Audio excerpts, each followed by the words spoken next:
Hello friends, welcome back to my channel home classes. कैसे हैं आप सभी फ्रेंड्स? मैं आपके लिए लेकर आई हूँ रीड की जो आंसर की है। अभी मैं फ़िलहाल आपको करवाने वाली हूँ लैंग्वेज को छोड़कर बाकी पूरा पेपर। इट मीन्स मैं आपको चाइल्ड डेवलपमेंट और एसएसटी के जो हैं क्वेश्चंस उनके आंसर करवाऊँगी। 30 क्वेश्चन हमारे पास चाइल्ड डेवलपमेंट के हैं और 60 क्वेश्चन हमारे पास एसएसटी के हैं। हिंदी और इंग्लिश जो आपकी लैंग्वेज हैं सिर्फ वो क्वेश्चन रहेंगे हमारे, वो मैं आपको बाद में प्रोवाइड करवाऊँगी। तो चलिए अभी हम कर लेते हैं चाइल्ड डेवलपमेंट और एसएसटी की हमारी आंसर की। और ये जो आंसर की है वो बिल्कुल सटीक है, मैंने गूगल से सर्च करके अच्छे से तब आपको मैं प्रोवाइड करवाने जा रही हूँ। ऐसा नहीं है कि जल्दबाजी में मैं आपको गलत आंसर्स बता दूँगी। एक आध क्वेश्चन में अगर डाउट है तो मैं आपको स्किप कर सकती हूँ उसको।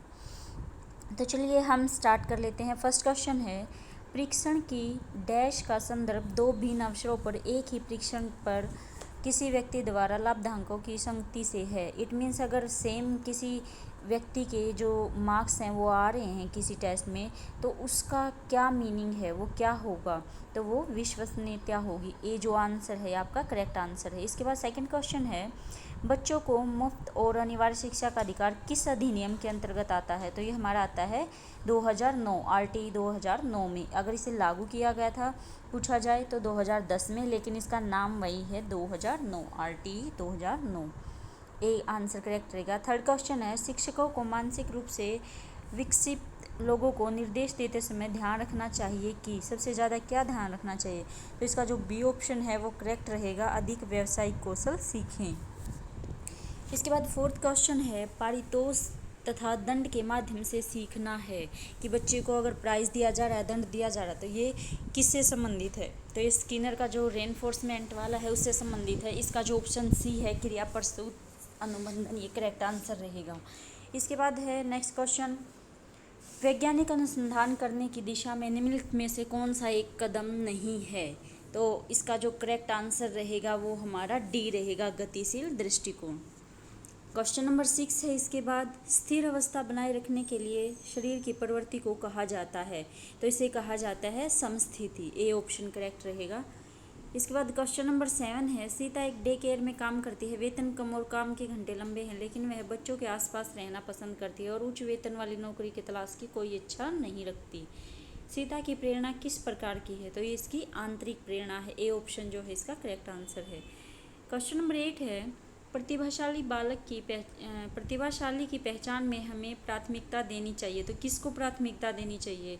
तो देखिए, जो माता पिता की राय, शिक्षकों की राय, सामुदायिक दृष्टिकोण है वो सेम हो जाते हैं। तो इसका जो करेक्ट ऑप्शन है वो बी रहेगा, वस्तुनिष्ठ परीक्षा का परिणाम।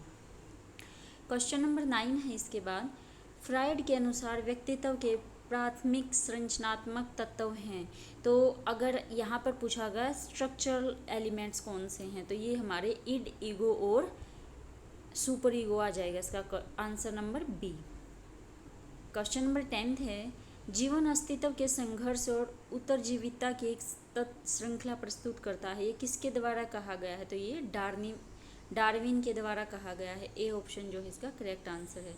क्वेश्चन नंबर 11 है, पियाजे द्वारा दिए गए संज्ञानात्मक विकास के सिद्धांत में निम्न में से कौन सा एक प्रमुख काल नहीं है? ये क्वेश्चन बहुत ईजी था, तो जो इसका सी ऑप्शन है वो करेक्ट रहेगा, चक्रीय चरण। क्वेश्चन नंबर 12 है, जब कोई व्यक्ति सूचनाओं को संशोधित कर रहा होता है तो मस्तिष्क में चलने वाली मानसिक गतिविधि कहलाती है।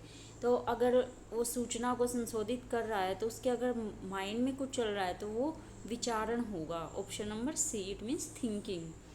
क्वेश्चन नंबर 13 है, निम्नलिखित में से कौन सा संज्ञानात्मक कार्य पत्ती के स्वस्थ स्तर को बनाए रखने में मदद करने के लिए उपयुक्त नहीं है? तो जो इसका ऑप्शन नंबर सी है, आसीन जीवन शैली, ये करेक्ट आंसर है। इसके बाद आ जाता है क्वेश्चन नंबर 14, आत्मसातकरण क्या है? तो जो आत्मसातकरण है हमारा, ये वर्तमान स्कीमा का प्रयोग बाह्य जगत के विश्लेषण के लिए है। क्वेश्चन नंबर 15 है, शिक्षा के 3 प्रमुख आधार कौन से हैं? तो शिक्षा के प्रमुख आधार जो हैं शिक्षक, छात्र और पाठ्यक्रम हैं। डिसलेक्सिया का संबंध किससे है? तो डिसलेक्सिया कहते हैं पढ़ने में कठिनाई को। जो ऑप्शन ए है वो आपका करेक्ट रहेगा। इसके बाद है आपका क्वेश्चन नंबर 17, बुद्धि लब्धि निकालने का सूत्र है। तो ये आपका ए ऑप्शन करेक्ट है, MA into CA into 100, sorry MA by CA into 100। A option correct रहेगा। क्वेश्चन नंबर 18 है, निम्नलिखित में से कौन सी व्यक्तित्व का आकलन करने के लिए एक व्यक्तिगत विधि नहीं है? सब्जेक्टिव मेथड कौन सा नहीं है? तो जो आपका निर्धारण मापनी है वो इसका करेक्ट आंसर रहेगा। क्वेश्चन नंबर 19 है, निम्नलिखित में से कौन सा मानसिक मंदता के वर्गीकरण के अंतर्गत नहीं आता? तो देखिए जो डी है तीव्र मंदता, ऐसा कुछ नहीं होता। हल्की मंदता, मध्यम मंदता और गंभीर मंदता होती है। डी ऑप्शन इसका करेक्ट रहेगा। इसके बाद है नेक्स्ट क्वेश्चन, व्यक्तियों को चित्रों की एक श्रृंखला दिखाई जाती है और उसे एक कहानी बनाने के लिए कहा जाता है। यह डैश प्रक्षेपी तकनीक में प्रयुक्त किया जाता है। तो ये टेट में प्रयोग किया जाता है कथानक संप्रत्यय परीक्षण में। ऑप्शन ए करेक्ट आंसर है इसका। इसके बाद है हमारा क्वेश्चन नंबर 21, वो निकटतम वातावरण है जिसमें व्यक्ति रहता है। तो जो सबसे निकट है किसी के वो होती है हमारी माइक्रो सिस्टम, इट मीन्स सूक्ष्म प्रणाली। Option A. इसके बाद नेक्स्ट क्वेश्चन है, डैश ने बहुबुद्धि सिद्धांत प्रस्तावित किया? तो ये दिया है हार्वर्ड गार्डनर ने। क्वेश्चन नंबर 23 है हमारा, RTE अधिनियम 2009 के अनुसार निम्नलिखित किस प्रमाण पत्र के बिना कोई विद्यालय स्थापित नहीं किया जा सकता? तो ये ऑप्शन बी आएगा इसका, मान्यता के बिना कोई भी विद्यालय नहीं स्थापित किया जा सकता। क्वेश्चन नंबर है 24, अनुभव द्वारा उत्पन्न व्यवहार या व्यवहार क्षमता में किसी भी अपेक्षाकृत स्थायी परिवर्तन को कहा जाता है? तो इसको अधिगम कहा जाता है। Option A. क्वेश्चन नंबर 25 है, निम्नलिखित में से सीखने की प्रक्रिया में शामिल है शारीरिक, पर्यावरणीय, मनोवैज्ञानिक? तो ये तीनों तरह से सीखा जा सकता है। ऑप्शन डी जो है इसका करेक्ट आंसर रहेगा। इसके बाद नेक्स्ट क्वेश्चन है, आनुवांशिकता के अध्ययन में नवीन शोध किस दिशा की ओर अग्रसर है? तो देखिए इसमें जो सी है जानवरों का प्रायोगिक प्रजनन, ये जो है नवीन शोध से रिलेटेड है। इसमें मैं 100% कन्फर्म नहीं हूँ, लेकिन जहाँ तक मुझे लगता है ऑप्शन सी इसका करेक्ट रहेगा, क्योंकि ये जो है मॉडर्न स्टडीज़ से रिलेटेड किया गया है इसको, तो इसका सी होना चाहिए मेरे अकॉर्डिंग। क्वेश्चन नंबर 27 है, RTE एक्ट जो 2009 है शिक्षकों के लिए प्रति सप्ताह कितने घंटे निर्देश देता है? इसका जो करेक्ट आंसर रहेगा वो रहेगा 45 घंटे। इसके बाद नेक्स्ट क्वेश्चन है, निम्नलिखित में से कौन सा व्यक्तित्व का जैविक निर्धारक नहीं है? तो ऑप्शन डी, स्थितिजन्य संरचना जो है वो जैविक निर्धारक नहीं है। इसके बाद क्वेश्चन नंबर 29 है, निम्नलिखित में से कौन सा आनुवांशिकता का सामान्य नियम नहीं है? तो जो ए ऑप्शन है प्रगति, ये सामान्य नियम नहीं है। क्वेश्चन नंबर 30 है, RTE अधिनियम 2009 के अनुसार प्रारंभिक शिक्षा का अर्थ है? तो देखिए जो प्रारंभिक शिक्षा होती है वो होती है पहली से कक्षा 8वीं तक। अगर प्राइमरी एजुकेशन पूछा जाता है प्राथमिक, तो पहली क्लास से 5वीं तक आएगा, लेकिन यहाँ पे प्रारंभिक पूछा गया तो ये हमारी पहली कक्षा से 8वीं कक्षा तक आता है। तो फ्रेंड्स ये हमारी साइकोलॉजी के 30 क्वेश्चन हो चुके हैं। चलिए अब हम SST के क्वेश्चंस देख लेते हैं। फ्रेंड्स आई होप आपको वीडियो अच्छी लग रही है, तो प्लीज़ लाइक करें और चैनल को सब्सक्राइब कर लीजिए, ताकि आने वाली हमारी जो भी एग्ज़ाम्स होंगे उनकी प्रिपरेशन मैं अपने चैनल पर करवाती हूँ। अगर अभी तक आपने अपना क्वेश्चन पेपर नहीं देखा है तो वो आप कैसे देखें, ये वीडियो भी आप मेरे चैनल पर देख सकते हैं। तो चलिए अब हम अपना स्टार्ट कर लेते हैं SST का पोर्शन। इसमें हमारा जो 91 क्वेश्चन है वो है, मुगल प्रांतों में एक प्रशासनिक प्रमंडल कौन सा था? तो इसका ऑप्शन डी जो है परगना वो करेक्ट आंसर है। क्वेश्चन नंबर 92 है, अलवार संतों का एक मुख्य काव्य संकलन जिसे तमिल वेद के रूप में भी जाना जाता है? तो इसका जो ऑप्शन डी है ये करेक्ट आंसर रहेगा, नलियार दिव्य प्रबंधम। क्वेश्चन नंबर 93 है, मुगल शासक जहांगीर की माता, देखिए जहांगीर की माता कौन थी? जोधाबाई थी। और जोधाबाई किस राजपूत वंश से संबंधित थी? कछवाहा वंश से। ए ऑप्शन करेक्ट रहेगा। क्वेश्चन नंबर 94 है, ये फल एक दिन हमारे मुंह में आकर गिरेगा। 1851 में गवर्नर जनरल लॉर्ड डलहौजी ने यह कथन किस रियासत के बारे में कहा था? तो ये कहा था अवध के बारे में। बी ऑप्शन करेक्ट रहेगा। इसके बाद है, प्रत्यक्ष कार्रवाई दिवस हेतु कौन सा दिन निर्धारित किया गया? तो ये किया गया था 16 अगस्त 1946। D option. इसके बाद है नेक्स्ट क्वेश्चन, किस संविधान संशोधन के द्वारा भारत में वयस्क मताधिकार की आयु 21 वर्ष से घटाकर 18 वर्ष की गई? तो ये हमारा 61वां संविधान संशोधन था। नेक्स्ट क्वेश्चन है, भारत के संविधान की प्रस्तावना में कौन सी विशेषता नहीं है? तो वहाँ पर संघीय शासन नाम की कोई भी उसकी विशेषता नहीं है, कोई भी वहाँ पर इस बारे में बात नहीं कही गई है। बी ऑप्शन करेक्ट रहेगा। क्वेश्चन नंबर 98 है, भारत के संविधान निर्मात्री सभा के उपाध्यक्ष कौन थे? तो ये डी ऑप्शन HC मुखर्जी थे। क्वेश्चन नंबर 99 है, संपत्ति का अधिकार वर्तमान में भारत के किस संविधान के अनुच्छेद में वर्णित है? तो ये हमारा 300 क में है। क्वेश्चन नंबर 100 है, 6 से 14 वर्ष के बच्चों के शिक्षा के अवसर उपलब्ध करवाने हेतु कौन सा संविधान संशोधन किया गया? तो ये हमारा 86वां संविधान संशोधन था। नेक्स्ट क्वेश्चन है, भारत के उपराष्ट्रपति के निर्वाचन मंडल में कौन शामिल हैं? तो देखिए, संसद के सिर्फ मनोनीत सदस्य होते हैं इसमें। ऑप्शन जो ए है वो आपका करेक्ट ऑप्शन हो जाएगा। इसके बाद क्वेश्चन नंबर 102 भारत के उच्चतम न्यायालय से परामर्श करने के राष्ट्रपति की शक्ति भारत के संविधान के किस अनुच्छेद में है? तो ये हमारा जो अनुच्छेद नंबर 143। नेक्स्ट क्वेश्चन है, भारत के संविधान के किस भाग में शहरी स्थानीय शासन वर्णित है? तो देखिए, हमारे जो भाग हैं उनमें पूछा गया है कि किस में शहरी स्थानीय स्वशासन है। ये हमारा जो करेक्ट ऑप्शन रहेगा 9A। तो ये हमारा जो है 9A या 9K में है, और अगर अनुसूची पूछी जाए तो अनुसूची 12 में है। इसके बाद है हमारा क्वेश्चन नंबर नेक्स्ट, राष्ट्रीय बाल अधिकार संरक्षण आयोग में न्यूनतम कितनी महिला सदस्य होना अनिवार्य है? तो देखिए, इसमें 2 महिलाएं होना जरूरी है, और जो टोटल इसके सदस्य होते हैं वो 6 होते हैं, और एक जो है अध्यक्ष होता है। तो इसका ये ऑप्शन करेक्ट रहेगा। इसके बाद क्वेश्चन है, भारत के संविधान के अनुच्छेद 74 के तहत राष्ट्रपति किसकी सलाह से कार्य करता है? तो वो मंत्रिपरिषद की सलाह से कार्य करता है। इसके बाद नेक्स्ट क्वेश्चन है, निम्नलिखित में से कौन सा आंतरिक ग्रहों का एक समूह है? तो इसका बी ऑप्शन करेक्ट रहेगा, शुक्र, पृथ्वी, बुध और मंगल। क्वेश्चन नंबर नेक्स्ट है, निम्नलिखित में से क्रमशः अक्षांश व देशांतर के मध्य सही अभिव्यक्ति कौन सी है? तो देखिए, इसमें जो है वो जहाँ तक मुझे आंसर करेक्ट लग रहा है, डी लग रहा है कि 23 डिग्री उत्तर से 66 डिग्री पूर्व तक है। फिर भी ये मुझे कंफर्म नहीं है इसका आंसर, तो आप प्लीज़ इसके लिए जो है ऑफिशियल आंसर की का वेट कीजिए। इसमें मुझे थोड़ा सा डाउट है, बाकी जहाँ तक मुझे लगता है ऑप्शन डी करेक्ट रहेगा। इसके बाद है, विषव संबंधित है। तो देखिए, ये 21 मार्च से संबंधित है।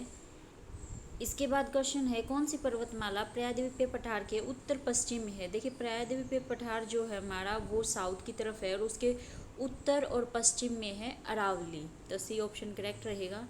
नेक्स्ट क्वेश्चन है, निम्नलिखित में से कौन सा अंतर्जनित बलों से संबंधित है? देखिए, जो जनित बलों से उत्पन्न क्या क्या होता है? ज्वालामुखी, भूस्खलन और भूकंप जो है वो आपका करेक्ट ऑप्शन रहेगा, option number B. Question number next है 111। 1947 में भारतीय पुरातत्व सर्वेक्षण के तत्कालीन डायरेक्टर जनरल थे, तो कौन थे? Alexander Cunningham. क्वेश्चन नंबर 112 है, किस सातवाहन शासक ने स्वयं को अनूठा ब्राह्मण व अक्षत्रियों के दर्प का हनन करने वाला बताया? तो ये आएगा option number D, Gautamiputra Satakarni. Next question है, वर्तमान रूप में उपलब्ध भगवान महावीर व उसके अनुयायियों की शिक्षाएं लगभग 1500 वर्ष पूर्व गुजरात में किस स्थान पर लिखी गई थी? तो ये वल्लभी में लिखी गई थी। नेक्स्ट क्वेश्चन है, संघ में पुरुषों और स्त्रियों के रहने की अलग अलग व्यवस्था थी, यह हमें किस त्रिपिटक से पता चलता है? इसका जो करेक्ट आंसर रहेगा वो रहेगा विनय पिटक। क्वेश्चन नंबर 114 का, संघ में पुरुष और स्त्रियों के रहने की अलग अलग व्यवस्था थी, ये हमें किस त्रिपिटक से पता चलता है? विनय पिटक से। नेक्स्ट क्वेश्चन है, कौन सी नदियों ने मगध के यातायात, जल वितरण और जमीन को उपजाऊ बनाने के लिए महत्वपूर्ण योगदान दिया? तो बी ऑप्शन, गंगा व सोन। नेक्स्ट क्वेश्चन है, अशोक के अधिकांश अभिलेख पाए गए हैं, तो ये ऑप्शन ए करेक्ट रहेगा, प्राकृत भाषा और ब्राह्मी लिपि में। नेक्स्ट क्वेश्चन है, वह कौन सा भूभाग था जो ब्राह्मणों को दान दिया जाता था, उनसे भूकर व अन्य प्रकार के कर राजा द्वारा नहीं वसूले जाते थे? तो इसे अग्रहार कहा जाता था। नेक्स्ट क्वेश्चन है, प्रयाग प्रशस्ति की रचना समुद्रगुप्त के कवि हरिसेन ने किस भाषा में की? तो ऑप्शन डी सही रहेगा, संस्कृत भाषा में। इसके बाद नेक्स्ट क्वेश्चन है, सुंग वंश की स्थापना किस मौर्य सेनानायक द्वारा की गई? ऑप्शन ए पुष्यमित्र सुंग द्वारा। नेक्स्ट क्वेश्चन है, कनिष्क का राजकवि चुने जिसने बुद्ध की जीवनी बुद्ध चरित की रचना की थी। तो जो बुद्ध चरित की रचना की थी वो आपको पता होगा, ये अश्वघोष ने की थी। इसके बाद नेक्स्ट क्वेश्चन है, मैच द फॉलोइंग, इसको मैच करना है। देखिए जो सीसा व जस्ता है इसका संबंध किससे है? तो इसका जो संबंध रहेगा वो हमारा, एक मिनट, बैटरी अमल से होगा। तांबा जो है विद्युत तार बनाने में यूज़ किया जाता है और जिप्सम उर्वरक के रूप में, और जो वेलस्टोनाइट है इसका प्रयोग किया जाता है सिमेरिक के रूप में। तो जो डी ऑप्शन है वो इसका करेक्ट आंसर है। इसके बाद क्वेश्चन है, उत्तर पश्चिमी रेलवे का मुख्यालय कहाँ है? तो ये जयपुर में है। नेक्स्ट क्वेश्चन है, राणा सांगा की मृत्यु कब हुई थी? तो राणा सांगा की मृत्यु जो है 30 जनवरी 1528 को हुई थी। बिश्नोई संप्रदाय के प्रवर्तक कौन थे? तो बिश्नोई संप्रदाय के प्रवर्तक जाम्भोजी थे। इसके बाद नेक्स्ट क्वेश्चन है, बिजोलिया किसान आंदोलन को व्यापक प्रचार देने वाले समाचार पत्र प्रताप के संपादक कौन थे? तो ये गणेश शंकर विद्यार्थी जी थे। इसके बाद नेक्स्ट क्वेश्चन है, राजस्थान एकीकरण के प्रथम चरण में मत्स्य संघ की स्थापना कब हुई? तो जो मत्स्य संघ है इसकी स्थापना 18 मार्च 1948 को हुई थी। नेक्स्ट क्वेश्चन है, 1919 में राजस्थान सेवा संघ की स्थापना विजय सिंह पथिक, रामनारायण चौधरी और हरिभाई किंकर के योगदान से कहाँ हुई? तो ये वर्धा में हुई थी, और वर्धा कहाँ है? महाराष्ट्र में। इसके बाद नेक्स्ट क्वेश्चन है, पिछोला झील का निर्माण किस शासक के शासनकाल में हुआ? तो देखिए महाराणा लाखा के शासनकाल में हुआ था। इसके बाद नेक्स्ट क्वेश्चन है हमारा, सवाई जयसिंह द्वारा लिखित जयसिंह कारिका नामक ग्रंथ किस विषय से संबंधित है? तो ये ज्योतिष से संबंधित है। इसके बाद हमारा क्वेश्चन है, पिछवे चित्रांकन किस चित्रकला शैली से संबंधित है? तो ये जो है नाथ द्वारा चित्रकला शैली से संबंधित है। Friends please like and subscribe the channel अगर आपको हमारी वीडियो अच्छी लग रही है तो। रागड़ी और निमाड़ी किस राजस्थानी बोली की उपबोलियाँ हैं? तो ये मालवी की उपबोलियाँ हैं। इसके बाद क्वेश्चन है, वागड़ की मीरा के नाम से जानी जाती थी? तो ये गौरीबाई जानी जाती थी। इसके बाद क्वेश्चन है हमारा 133, निम्नलिखित में से कौन सा सामाजिक विज्ञान का लक्ष्य नहीं है? देखिए जहाँ तक मुझे इसका करेक्ट आंसर लगता है टीचिंग एटिकेट्स इसका आंसर रहेगा, क्योंकि सामाजिक विज्ञान का ये लक्ष्य नहीं है, ये टीचिंग से रिलेटेड है हमारा। इसके बाद है क्वेश्चन नंबर 134, सामाजिक विज्ञान में शिक्षण अधिगम सामग्री का महत्व है? तो समय और परिश्रम की बचत, विषय वस्तु की स्पष्टता। तो ए और बी दोनों सही हैं। नेक्स्ट क्वेश्चन है, सामाजिक विज्ञान से तात्पर्य अध्ययन की उन शाखाओं से है जो मानव मात्र को उनके सामाजिक संबंधों के संदर्भ में समझने में सहायता करते हैं। तो यह परिभाषा किसने दी है? तो देखिए ऑप्शन सी जो है इंसाइक्लोपीडिया ऑफ सोशल साइंसेज, ये इसका करेक्ट ऑप्शन रहेगा। नेक्स्ट क्वेश्चन है, सूचना तकनीकी का शिक्षा में सबसे पहले प्रयोग किस देश ने किया था? तो ये यूएसए ने किया था, अमेरिका ने। नेक्स्ट क्वेश्चन है, एक अच्छे मूल्यांकन के लिए कौन सा मापदंड सही नहीं है? तो जो डी ऑप्शन है व्यक्तिपरकता, ये इसका करेक्ट ऑप्शन रहेगा। नेक्स्ट क्वेश्चन है, सामाजिक विज्ञान शिक्षण के मूल्य हैं? तो जो सामाजिक विज्ञान हमारा सोशल साइंस है इसके क्या वैल्यूज़ हैं? तो इसका जो है उपरोक्त सभी करेक्ट आंसर रहेगा। नेक्स्ट क्वेश्चन है, संकलात्मक मूल्यांकन निम्न के लिए अनुपयुक्त है, इसमें बताना कि उपयुक्त नहीं है। तो जो इसका करेक्ट ऑप्शन रहेगा वो ए रहेगा। मेरे अकॉर्डिंग देखिए मुझे ये ऑप्शन सही लगता है बिल्कुल, सॉरी बी ऑप्शन रहेगा इसका आंसर। इसके बाद है, नहीं मुझे 139 क्वेश्चन है, इसमें थोड़ा सा कन्फ्यूज़न है तो इसका मैं अभी आपको कुछ कंफर्म नहीं बता सकती, फिर भी जहाँ तक मुझे लगता है इसका ऑप्शन जो है यही सही रहना चाहिए। नेक्स्ट क्वेश्चन है, निम्नलिखित में से कौन सा विषय उच्च प्राथमिक स्तर पर सामाजिक विज्ञान में सम्मिलित नहीं है? तो देखिए जो साइकोलॉजी है मनोविज्ञान वो इसमें शामिल नहीं है। नेक्स्ट क्वेश्चन है, निम्न में से शिक्षण के अनुप्रयोग उद्देश्य का सही उदाहरण कौन सा है। तो जो अनुप्रयोग उद्देश्य है उसका जो सही उदाहरण रहेगा वो एस्टेब्लिश करना रहेगा।